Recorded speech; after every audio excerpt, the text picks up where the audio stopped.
So with great pleasure, I have a chance to introduce Joe Derian today, who's an assistant professor of clinical physical therapy at USC in the division. He's been here 4 years and as full-time, and then prior to that as an adjunct. And in that time, he has collaborated in the musculoskeletal biomechanics research lab with Dr. Cornelia Kulig and has gotten grants for looking at biomechanical characteristics of lumbar manipulation performed by expert resident and student physical therapists. And so today he's going to talk about his project. Please, Joe. Great. Hi, everybody. Thanks for having me here to chat about this. This is something that I've been working on in various iterations of for a while, starting from when I was a resident up until now. Research is, on the list of things that I do, clinic is first, and then teaching, and then research, but it's something I really enjoy. So let's go ahead and just go through the different things I've been working on. Let's see if I can get there we go. So we're looking at lumbar spinal manipulation. And spinal manipulation is, in one definition, is the application of rapid movement to a vertebral segment to produce joint surface separation. A lot of times people will try to induce, a cavitation, a pop in the joint for some kind of therapeutic effect. There's a lot of research on the efficacy of spinal manipulation and some research into the neurophysiological, biological effects of manipulation, but not a lot on like how it's performed or what we do. Most of the information on how to perform spinal manipulation comes from expert opinion or continuing education courses. So there was a thought back when we started this project to say, how should we do manipulation? Is there some kind of standardized way that we should learn it or teach it or perform it? There is some evidence, small amount of evidence, looking at mechanically what people are doing when they're performing lumbar manipulation. A lot of it is with instrumented mannequins. So there's a force instrumented mannequin with a force plate or something built into it, a pressure sensor, and they perform some thrust on it, and then they read the amount of pressure that's changing over time. We were more interested in how the therapist moves. So we looked at this sideline lumbar manipulation, which we teach in the first year of the DPT program, and we review again in the third year of the DPT program. Most physical therapists who practice in musculoskeletal PT have an idea of how to do this technique, not all probably use it. Mike O'Donnell, when he was here, did a Delphi study that looked at how should we teach lumbar manipulation. This is right when I was coming onto this project, and they got a consensus of what were the most important things in performing this technique. And the things that they found were at the bottom of this slide: generation of force through the body and legs, the drop downwards of their body to generate the force onto the patient, and to use a high velocity thrust. Oftentimes we'll say high velocity, low amplitude thrust.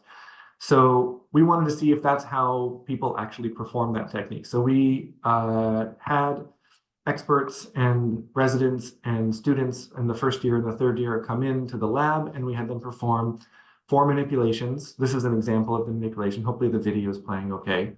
Let me see if I can optimize for video. It's a fast procedure. You get the patient set up in this particular position and side lying, and then the thrust is 0.15 seconds or something thereabouts. At least in this is an expert performing this. And so what we looked at was, what are the changes in the forces under the feet? What are the movements of the person? You can maybe make out that they have these markers here, the retroreflective markers for the 3D motion capture. I'll get into the methods in a minute. But our motivation was to see if we can improve our ability to teach lumbar manipulation by identifying some of these biomechanical factors maybe that were associated with performance or experience level, right? How do the experts do it differently than the more novice residents compared to the more novice students? And we looked at kinematics of the pelvis. So we had motion capture markers around the pelvis and lumbar spine. And then we also looked at the ground reaction forces through the feet. And for the purpose of today, since we only have a few minutes, I'm not going to go through the ground reaction forces. I'll just stick with the kinematics. But the variables we looked at for the kinematics were the rate of the pelvis or center of mass accelerating downward and then how much the pelvis was rotating in various different directions. So that was, in 3 different planes, X, Y, and Z axis. So flexion, extension, side bend, and rotation. How fast is the pelvis moving? What direction is it moving? And as well as how fast is the pelvis moving up and down, since that's sort of the main thrust of the thrust is to go downward quickly. So this is what we found in our study. You can see sort of increasing negative values for first years to third years to residents to experts, negative because the movement is downward, so it's in sort of the negative y-axis direction. Peak linear velocity of the pelvis moving downward was significantly faster in the experts compared to most of the other people in the cohort. Residents were also faster than first years, statistically different. And you see this nice sort of gradient of, as people got more experience, their pelvis generally got faster. You can see there's probably some outliers on the above the whisker bars here, but as a general trend, they did get faster at dropping their pelvis down in space as they got more experience. These graphs look at pelvic rotation. And so one of these is in side bend, one of these is in rotation. So the details aren't super important, but basically the experts are the dots in dark blue on the left, and they generally rotated their pelvis in a certain direction. And the further away they are from that 0 line in the middle, the faster they rotated their pelvis. This is looking at the peak speed or the peak rotation of the pelvis. What was the fastest that it moved during the thrust? And you can see that most of the students, residents, third years, all are sort of jumbled around that 0 line. They're a little closer to the 0 line. And some are on one side and some are on the other side, but all of the experts all rotated their pelvis a certain way. They all did a certain direction of rotation and a certain direction of side bend, which we thought was really interesting and unique for that group. It is a smaller group, right? There were only 4 experts compared to the rest of the cohort, which was a lot bigger. But interesting to see that most students actually move their pelvis the other direction and more slowly. So the big takeaways from the study, which we published in 2020, was that the experts moved their pelvis downward linear in space much faster during the thrust, and their pelvis rotated more quickly in space, with the caveat that it also rotated in a different direction.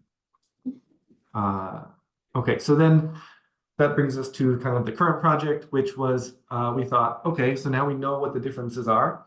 Can we make PT students or residents biomechanically look more like the experts with some kind of instruction or cue or practice? So we wanted to see how an instruction could affect their performance. So we've had, over the last couple of years, it's taken a while to get the data fully collected. We've had 22 different subjects perform the manipulations. They have the same experimental methods with the ground reaction force plates and the markers on their pelvis. They were given 2 conditions. They did 2 manipulations self-selected, just as they normally do, and then they did 2 manipulations as quickly as possible. So the cue we gave them was try to drop your body weight as quickly as possible, something like that, because that was the primary thing that we saw that was different, was being able to drop your body down. So we thought, okay, let's focus on that and let's see what the difference is. So we found, the best trial, basically, the one with the most pelvic velocity from the self-selected, and the one with the most pelvic velocity from the second condition, the as quickly as possible condition. And we compared those for each of the 22 subjects to see how much they changed just in one session with that one cue.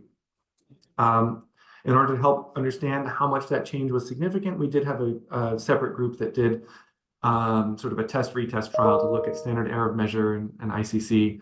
That was seven people that came in that did 4 manipulations one day, and then a week later did 4 manipulations again on the same people to make sure we knew kind of what the normal variability in our measurement methods were and what the sort of human variability is in doing a lumbar manipulation. And this is what we found so far. These are sort of preliminary results from the current instruction study. So the velocity of the pelvis moving downward. The blue is the self-selected trial. The orange is the as quickly as possible trial. And so we do see an increase in pelvic velocity This time it's not negative because we took the absolute value of it. So they're still moving downward. They're not moving upward, but they're moving, the orange is showing they're moving somewhat faster. This was statistically significant. The mean in the group was increased, greater than the standard error of measure. And so that was a good thing to see that we actually could give them a cue that would change their performance to actually make them move faster. And then we looked at the rotational velocity as well, the angular velocity of the pelvis. We looked at it in 3 different planes. So this is the x-axis. This one was not statistically different. X-axis would be flexion extension or forward and backward bending of the pelvis. This is frontal plane, so this is side bend of the pelvis. Was fairly significantly different in terms of the mean statistically. And there were also some outliers here, so we're a little more of trying to work with the data to do. And then the transverse plane, the rotation in the vertical axis transverse plane was also somewhat different, but not enough to meet statistical significance. So the main thing that we saw happen from the cue was on this first slide, that they were able to drop their pelvis faster, which is basically what we asked them to do. So they were able to achieve the task and do the technique that made them look more like how we thought the more experienced people would be. So the goal basically is to continue to finish processing the data, see if we need to deal with these outliers, and then get through the ground reaction force data, which I didn't talk about today, but there also were some significant differences in how what the ground saw, what the force plates saw in terms of the rate of change of the ground reaction forces under the feet of the therapist. And to try to submit probably to the same journal we did last time, which was Musculoskeletal Science and Practice. And then I just want to thank the people that have helped me along the way with the project. So starting out with Dr. Kulik, who's basically been mentoring me the whole time through this project, Joe Armour-Smith, who did her PhD here and is now at Chapman, and the master's and DPT students that have been research assistants and research colleagues and that kind of thing. So thanks, everybody. Hope that was interesting. And I don't know if there's time for questions, but I'm happy to answer questions online or offline.